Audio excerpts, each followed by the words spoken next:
Amigos, contigo otra vez Adventus Sucre para que juntos estudiemos la palabra de Dios con la escuela sabática preparada para esta ocasión con el título de La batalla a la victoria. Vamos a tener un estudio muy interesante porque lo empiezo dándote esta anécdota o esta historia.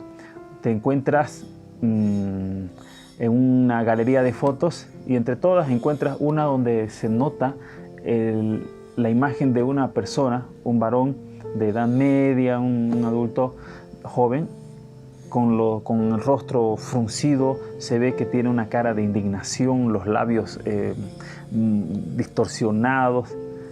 Y tú ves esa foto y dices, bueno, quien sea que sea esta persona, pues no me gustaría ser su amigo. Entonces, en lo que sigues mirando el resto de las fotos, se acerca el guía de la galería y te dice, mira, ¿te gustaría conocer la foto de esta persona que tiene una cara horrible, una cara de pocos amigos? Y él te explica y te dice que se trata de una persona, un abogado que estaba defendiendo a una mujer que estaba a punto de perder lo último que tenía de un terreno, cuando del otro lado habían una fila de abogados queriendo adueñarse de más propiedades a favor de otra persona. Y este abogado pues estaba haciendo todo lo posible que estaba en sus manos para que se haga justicia. Tenía los puños bien apretados y bueno, eso se llama contexto, hasta que alguien nos lleva al contexto de las cosas. Así empezamos entonces de un modo diferente. Vamos a usar la voz en off para poner más imágenes que nos permita apreciar mejor el estudio de la escuela sabática. En este capítulo 10 ya nos encontramos en el año 533 a.C. y Daniel se encontraba en el día 24 del mes primero, es decir, 24 de Abib, que era el mes de la Pascua y de la fiesta de los panes sin levaduras, el 15 de Abib. Aquella fiesta del ritual simbólico que servía para conmemorar la liberación del pueblo de Israel de la esclavitud en Egipto. Y en la Pascua pues se debía recordar que todo primogénito, tanto de los judíos como de los egipcios, estuvo siempre sujeto a la muerte, pero los primogénitos que fueron librados de la muerte fueron librados porque hubo un sustituto que murió en su lugar. El texto dice: en aquellos días yo, Daniel, estaba de duelo durante 3 semanas. No comí manjares delicados, ni carne ni vino entró en mi boca, ni me ungí con aceite hasta que se cumplieron 3 semanas. Pero él comprendió la palabra y tuvo inteligencia en la visión. Bueno, como estudiamos en los anteriores capítulos, Daniel llegó a comprender que el santuario terrenal y la Jerusalén terrenal no era lo más importante. Daniel entendió que la restauración, descrito en el capítulo 8 y en el 9, eran más importantes que la restauración de aquello que estaba en ruinas en su tiempo. Daniel comprendió que si bien todo lo terrenal iba a ser restaurado, luego más adelante sería destruido para siempre. Daniel entendió que su caso se iba a decidir en un santuario celestial y que el templo terrenal era figura y sombra de lo celestial. Él comprendió que el cuerno pequeño también echaría por tierra al santuario celestial, pero al fin de las 2300 tardes y mañanas sería restaurada la verdad de ese santuario celestial. Él llegó a comprender que el rey a ser restaurado, como describe Daniel capítulo 7, el Mesías príncipe, es el Hijo del Hombre, y es quien sería llevado ante el anciano de días para recibir el reino y la gloria. Y para este año en el que se encuentran descrito el capítulo 10, algo de más de 40.360 judíos ya habían regresado a Jerusalén y ya estaban construyendo el santuario, el terrenal. Eso lo dice en Esdras capítulo 2, versículo 64. Bueno, ya en el año 536 ya habían salido libres de Babilonia porque se cumplieron los 70 años que Jeremías en el capítulo 29, versículo 10 se había profetizado. Y gracias pues al decreto de Ciro el Grande, pues se cumplió esta profecía.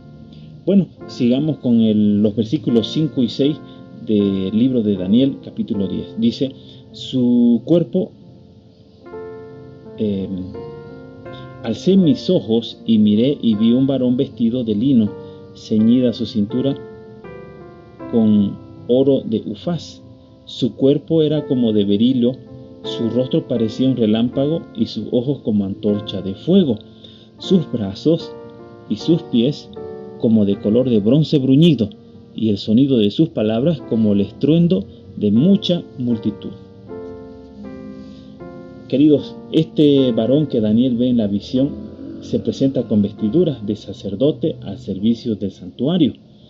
Como habíamos mencionado antes, el pueblo no puede ser restaurado sin sacerdote, y todos coincidimos que este varón es Cristo, que está vestido con vestiduras sacerdotales. Nos amparamos en lo que dice el libro de Ezequiel capítulo 8, versículo 2, que dice, miré y he aquí una figura que parecía de hombre, desde sus lomos para abajo fuego, y de sus lomos para arriba parecía resplandor, y el aspecto de bronce refulgente. Apocalipsis capítulo 1, de los versículos 13 al 18, también describe algo similar. Dice, semejante al Hijo del Hombre, vestido de una ropa que llegaba hasta los pies, y ceñido por el pecho con un cinto de oro. Su cabeza y cabellos blancos como blanca lana, como nieve, sus ojos como llama de fuego, y sus pies semejante al bronce bruñido, refulgente como un horno, y su voz como estruendo de muchas aguas. Yo soy el primero y el último, el que vivo y estuve muerto. Continuamos, amigos. Es evidente que por causa del pecado que existe una separación entre el hombre y Dios. Así lo declara Isaías en el capítulo 59, versículo 2. Por tanto, sin la intervención de Cristo, nosotros como seres humanos no tenemos esperanza, ya que el pecado nos ha limitado el tener un acceso directo a Dios, como lo tenía Adán y Eva. Los sacerdotes que entran en el santuario terrenal, ellos lo hacían representando al pueblo.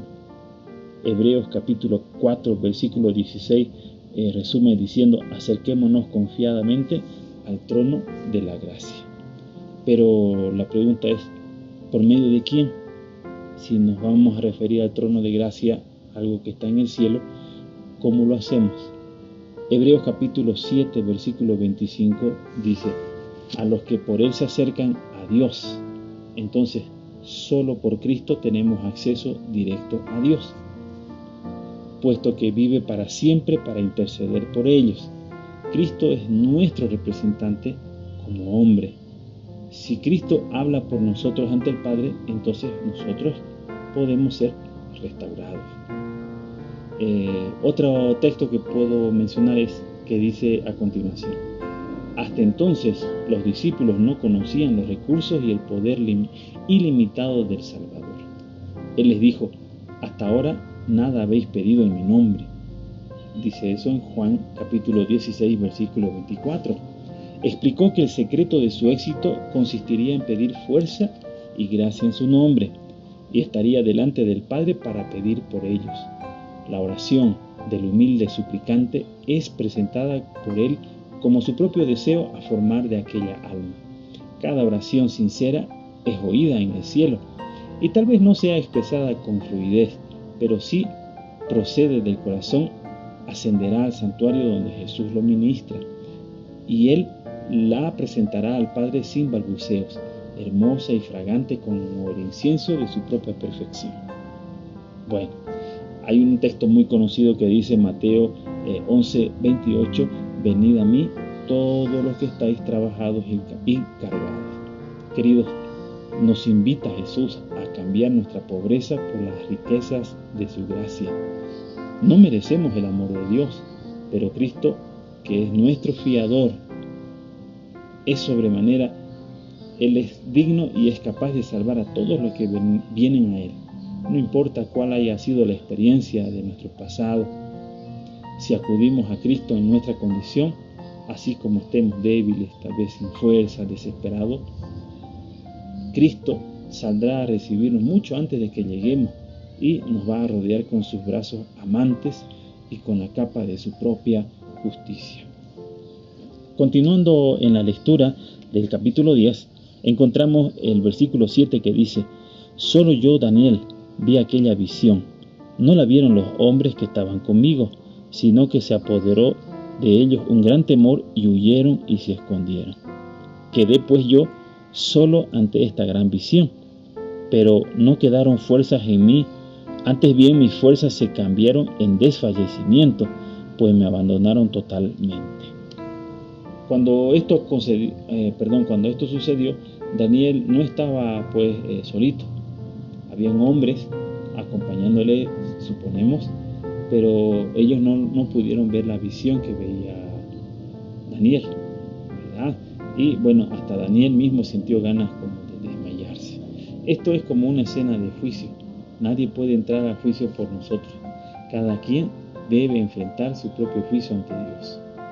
Entonces, cuando el profeta Daniel contempló la gloria que rodeaba al mensajero celestial que se le había enviado, él se sintió abrumado por el reconocimiento de su propia debilidad e imperfección.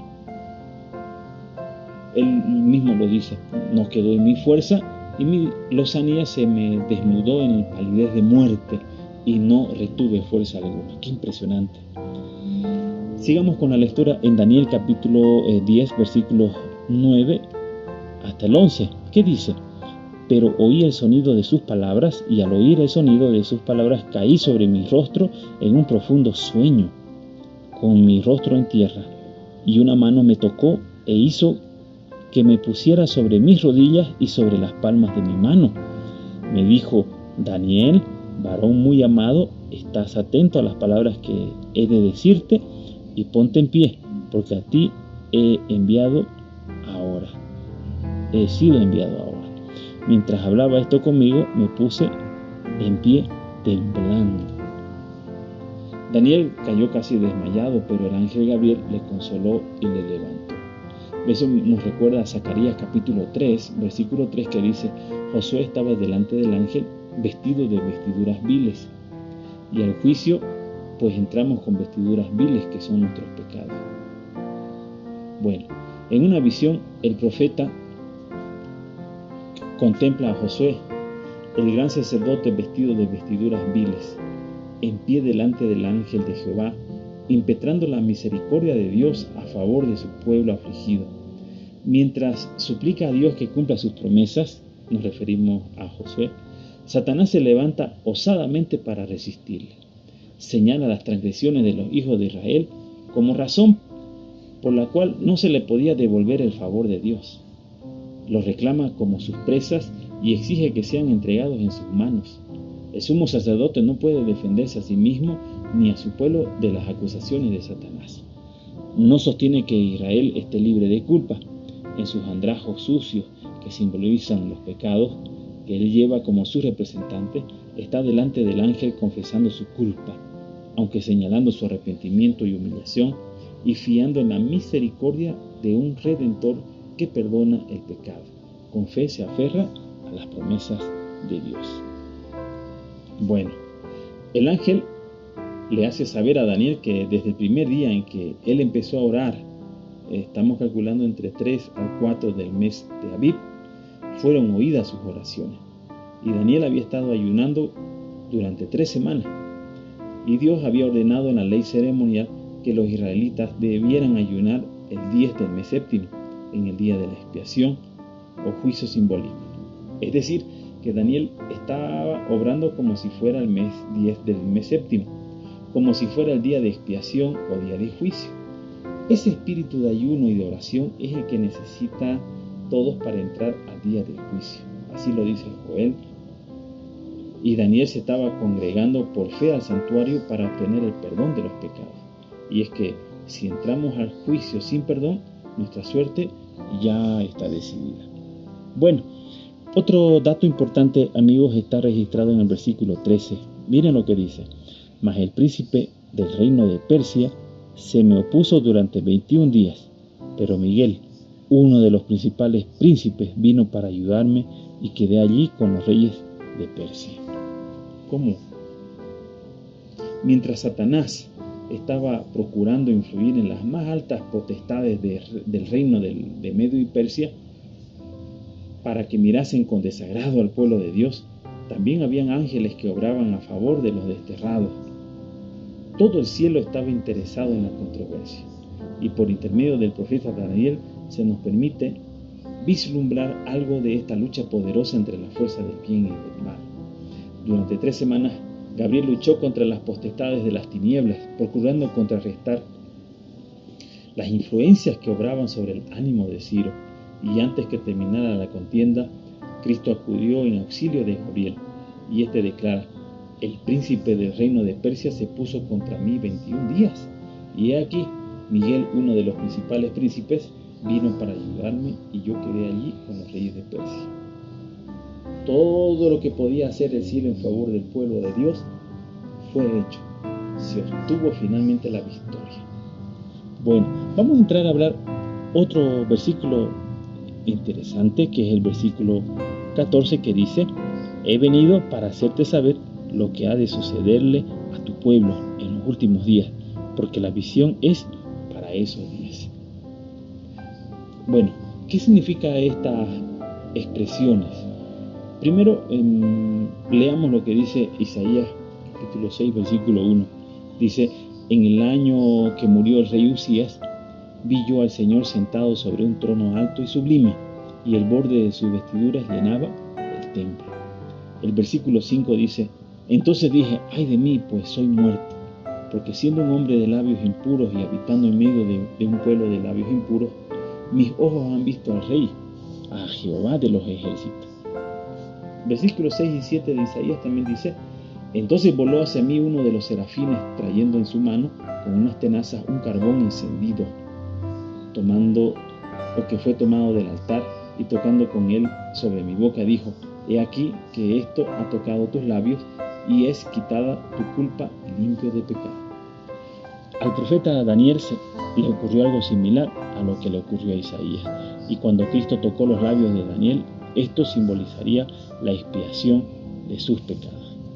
Bueno, esta obra será semejante a lo que se realizó en el día de Pentecostés, considerado como la lluvia temprana.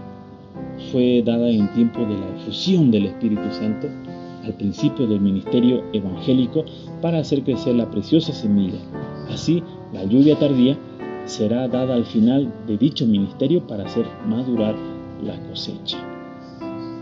Queridos, la gran obra de evangelización no terminará con menor manifestación del poder divino que la se señaló al principio de lo que es el Pentecostés.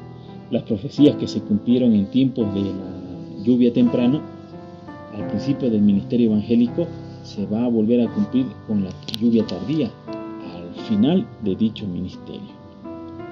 Bueno, un texto más leemos. La lluvia tardía, que madura la cosecha de la tierra, representa la gracia espiritual que prepara a la iglesia para la venida del Hijo del Hombre. Pero a menos que haya caído la lluvia temprana, no habrá vida. La hoja verde no aparecerá, a menos que las primeras precipitaciones hayan hecho su obra.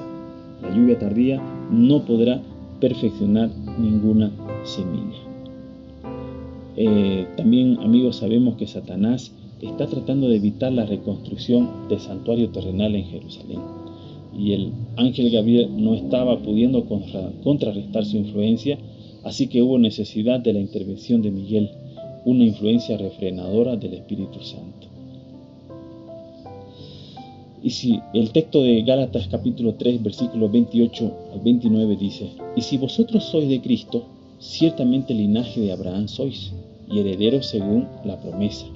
El verdadero linaje de Abraham, los verdaderos herederos del reino, son el Israel espiritual que sigue a Cristo por la fe mientras Él ministra en el santuario celestial. Queridos, si el velo que separa el mundo visible del invisible pudiese alzarse, y los hijos de Dios pudiésemos contemplar la gran controversia que se riñe entre Cristo y los ángeles santos y Satanás y sus huestes perversas, a propósito de la redención de nosotros, si pudiésemos comprender la admirable obra de Dios para rescatar las almas de la esclavitud por el pecado, entonces nuestra mente se llenaría de solemnidad e importancia del plan de redención y la magnitud de la obra que tiene delante de sí como colaboradores de Cristo. Nosotros quedaríamos humillados, pero estimulados. ¿Por qué? Porque ahora sabríamos que todo el cielo se interesa en nuestra salvación. Daniel lo comprendió y alabó al Señor por tan grande misericordia. Ahora es nuestro turno, pero recuerda, es muy importante ir al contexto de este escenario.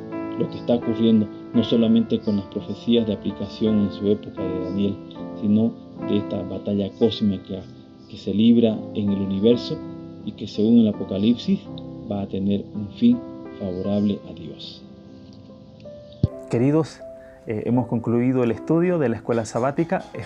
Confío de que has podido extraer buenos puntos que te van a permitir disfrutar más de la palabra de Dios. Y me despido diciéndote, no solo de pan vivirá el hombre, sino de todo lo que sale de la boca de Dios. Que el Señor te bendiga.